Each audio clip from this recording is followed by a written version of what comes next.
left. You should have called someone.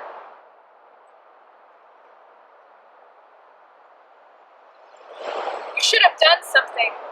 I think the work that I do um, is primarily like a tool for storytelling, for story sharing. And what the reason that's important is because so many of the issues that affect us are things that are hard to talk about, are hard to face, and easy to sort of other. And I mean, like, easy to say, well, that's somebody else's problem, or that only affects a certain kind of person or a person who's not like me.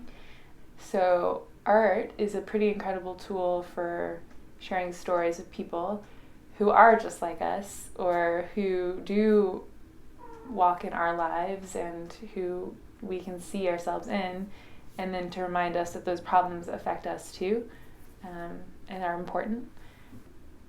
I spent a lot of years like just doing 2D work, but quickly realized with the stories that I was telling that it wasn't always enough. Like, it's certainly beautiful, it certainly captures a narrative visually, which is really lovely, but the problem is that a lot of the stuff I'm talking about, they're experiences.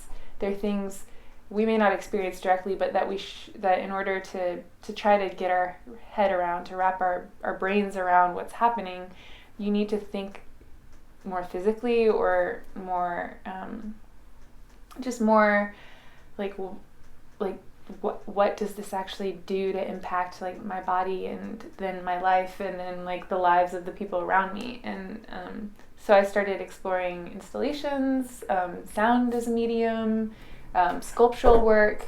Basically, I started trying any medium that best could tell the story and best create an experience that made that issue like applicable. It's actually my goal to try to create space for conversation and create space for people to actually approach really challenging subjects in a way that they maybe haven't before, to make these things that are really difficult to talk about accessible.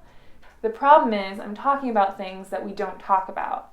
I'm talking about domestic violence, I'm talking about sex, I'm talking about rape, I'm talking about homelessness, I'm talking about the things that exist that we all see every day, but that we don't talk about.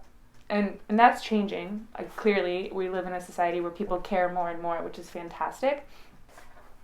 But if we talked about this stuff, my work really wouldn't matter and it wouldn't be confrontational. So I think that's why I really hesitate to use that word, because what I'm really saying, or what I really hope for, is a place and a space where people can just talk about this stuff, because the more we talk about it, the less stigmatized they become, and theoretically, the more capable we are of like maybe finding actual solutions.